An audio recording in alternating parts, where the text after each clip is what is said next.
अस्सलामु अलैकुम वरहमतुल्लाहि वबरकातुहू। दोस्तों, अगर आज से कुछ दिनों पहले की बात करें, जब टीवी नहीं हुआ करता था, उस वक्त रेडियो ही लोगों के मनोरंजन का एक जरिया होता था और रेडियो भी सबके पास नहीं होता था। इसलिए सब लोग इकट्ठे होकर और एक साथ बैठकर रेडियो के प्रोग्राम सुनते थे। उस वक्त लोग रेडियो पर अपने पसंदीदा प्रोग्राम का इसी तरह से इंतजार करते थे जिस तरह से आज अपने पसंदीदा टीवी सीरियल या किसी दूसरे प्रोग्राम का इंतजार किया जाता है। उस वक्त देश और दुनिया की तमाम तरह की जानकारी का सिर्फ और सिर्फ एक ही जरिया था, रेडियो। पहले गांव में चौपाल पर बैठकर तमाम लोग इकट्ठा होकर रेडियो पर आने वाले प्रोग्राम बड़े चाव से सुनते थे। आज के दौर में हालांकि रेडियो की जरूरत पहले के मुकाबले थोड़ी कम हो गई है, मगर रेडियो में भी कई तरह के बदलाव हुए हैं जिससे रेडियो का आम लोगों तक पहुंचना आसान हो गया है। आजकल गाड़ियों में, टैबलेट में, कंप्यूटर में, मोबाइल में और कई तरह की चीजों में रेडियो को बड़ी आसानी से मुहैया करा दिया गया है। और एफएम रेडियो की शुरुआत से तो रेडियो के सुनने वाले पहले से बहुत ज्यादा बढ़ गए हैं। लेकिन दोस्तों, क्या आप जानते हैं कि रेडियो कब और कैसे बना और भारत में सबसे पहले इसकी शुरुआत कब हुई? आज की इस वीडियो में रेडियो के इतिहास के बारे में जानेंगे। तो आज के इस रेडियो के सफर पर बने रहिएगा हमारे साथ वीडियो के आखिर तक। तो आइए शुरू करते हैं आज का ये शानदार सफर। रेडियो तरंग एक इलेक्ट्रोमैग्नेटिक वेव होती है जो बिना तार के एक जगह से दूसरी जगह पर जा सकती है। इलेक्ट्रोमैग्नेटिक वेव की आवृत्ति यानी फ्रीक्वेंसी 10 सेंटीमीटर से 100 किलोमीटर तक होती है। रेडियो तरंगों का इस्तेमाल एक जगह से दूसरी जगह पर बिना तार के मैसेज यानी संदेश को पहुंचाने और रिसीव करने यानी प्राप्त करने के लिए किया जाता है। रेडियो तरंगों की खोज सबसे पहले स्कॉटलैंड के भौतिक वैज्ञानिक जेम्स क्लर्क मैक्सवेल ने की थी, लेकिन वो रेडियो का आविष्कार नहीं कर सके और सन 1889 में उनकी मृत्यु हो गई। इसके कुछ दिनों बाद सन 1900 में भारत में जगदीश चंद्र बसु ने और गुलियर्मो मार्कोनी ने इंग्लैंड से अमेरिका बेतार संदेश भेजकर व्यक्तिगत रेडियो संदेश भेजने की शुरुआत की। इसके बाद ली द फॉरेस्ट और चार्ल्स हेराल्ड जैसे लोगों ने रेडियो प्रसारण के प्रयोग करने शुरू कर दिए। इसके कुछ दिनों बाद सन 1906 में फैंसेडेन ने एक से ज्यादा लोगों को एक साथ संदेश भेजने या ब्रॉडकास्टिंग की शुरुआत की। 24 दिसंबर सन 1906 की शाम कनाडाई वैज्ञानिक रेगिनॉल्ड फैंसेडेन ने जब अपना वायलिन बजाया और अटलांटिक महासागर में तैर रहे तमाम जहाजों के रेडियो ऑपरेटरों ने उस संगीत को अपने रेडियो सेट्स पर सुना, तो यही दुनिया में सबसे पहले रेडियो प्रसारण की या रेडियो ब्रॉडकास्टिंग की शुरुआत थी। और इसके बाद धीरे धीरे इसमें और सुधार होते चले गए। सन 1917 में पहले विश्व युद्ध की शुरुआत के बाद किसी भी गैर फौजी के लिए रेडियो का प्रसारण गैर कानूनी कर दिया गया। इसके एक साल बाद सन 1918 में ली द फॉरेस्ट ने न्यूयॉर्क के हाईब्रिज इलाके में दुनिया का पहला रेडियो स्टेशन शुरू किया, लेकिन जब पुलिस को इसकी खबर लगी तो इसे बंद करा दिया गया। ली द फॉरेस्ट ने हार नहीं मानी और एक साल के बाद सन 1919 में दोबारा से सैन फ्रांसिस्को में एक और रेडियो स्टेशन शुरू कर दिया। इसके मजीद एक साल बाद यानी सन 1920 में नौसेना के रेडियो विभाग में काम कर चुके फ्रैंक कोनार्ड को दुनिया में पहली बार कानूनी तौर पर रेडियो स्टेशन शुरू करने की इजाजत मिली और आने वाले कुछ ही सालों में देखते ही देखते दुनिया में सैकड़ों रेडियो स्टेशनों की शुरुआत हो गई। दोस्तों, रेडियो कार्यक्रमों में विज्ञापन की शुरुआत सन 1923 में हुई। इसके बाद ब्रिटेन में बीबीसी और अमेरिका में सीबीएस और एनबीसी जैसे सरकारी रेडियो स्टेशनों की शुरुआत हुई।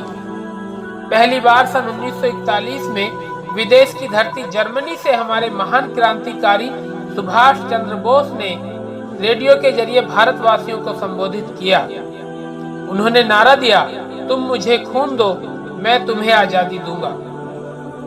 अगर हम भारत में रेडियो के इतिहास पर नजर डालें तो सन 1936 में हमारे प्यारे मुल्क भारत में इंपीरियल रेडियो ऑफ इंडिया की शुरुआत हुई, जो आज़ादी के बाद में ऑल इंडिया रेडियो या आकाशवाणी बन गया। सन 1939 में जब दूसरे विश्व युद्ध की शुरुआत हुई तो उस वक्त हमारे भारत में भी रेडियो के सारे लाइसेंस रद्द कर दिए गए और सभी ट्रांसमीटरों को सरकार के पास जमा कराने के आदेश दे दिए गए। उन दिनों नरीमन प्रिंटर मुंबई में बॉम्बे टेक्निकल इंस्टीट्यूट बायाकुला में प्रिंसिपल थे। उन्होंने रेडियो इंजीनियरिंग में शिक्षा प्राप्त की थी। उन्होंने जब रेडियो के लाइसेंस रद्द होने की खबर सुनी तो उन्होंने सरकार के डर की वजह से अपने रेडियो ट्रांसमीटर के पुर्जे खोल दिए और उन्हें अलग अलग जगह पर छुपा दिया। इसी दौरान महात्मा गांधी जी ने अंग्रेजों भारत छोड़ो का नारा दिया।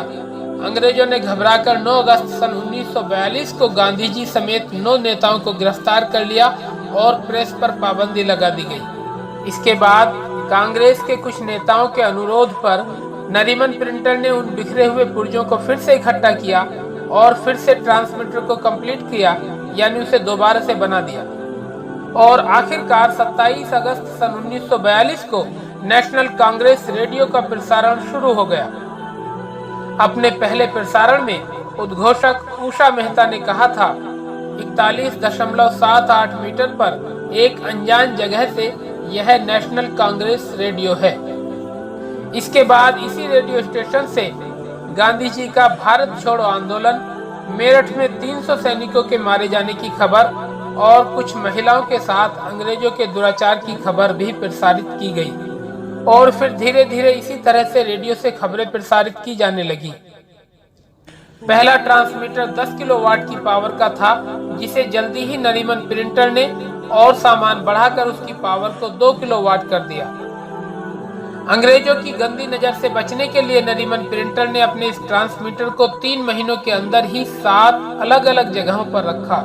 मगर इसके बावजूद हमारे देश के दुश्मनों ने यानी अंग्रेजों ने 12 नवंबर सन 1942 को नरीमन प्रिंटर और उद्घोषक उषा मेहता को गिरफ्तार कर लिया और इस तरह से नेशनल कांग्रेस रेडियो की कहानी यहीं पर खत्म हो गई।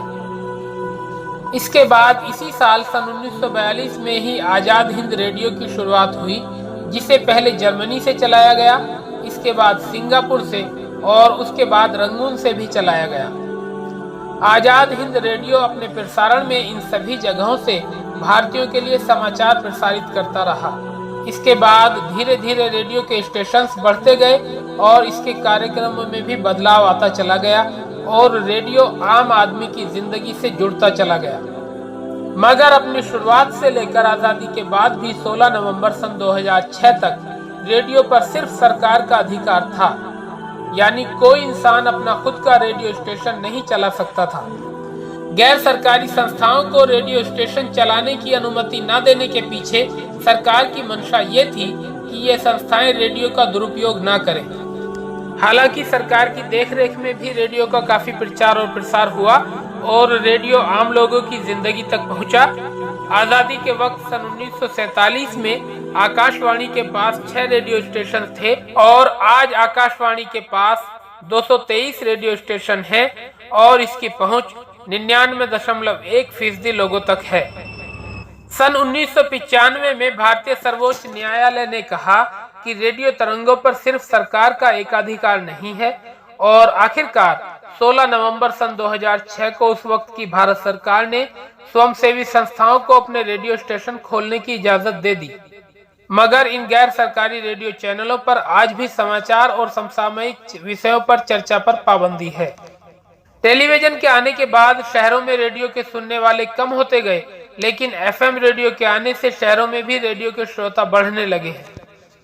आज के इस दौर में भी रेडियो आम आदमी की जिंदगी से जुड़ी हुई एक ऐसी मशीन है जिसके जरिए से एक इंसान किसी भी जगह पर रहकर पूरी दुनिया से अपने आप को जुड़ा हुआ महसूस करता है और इंसान के अकेलेपन को दूर करने के लिए और उसके साथ मनोरंजन करने के लिए उसका एक जरिया भी है।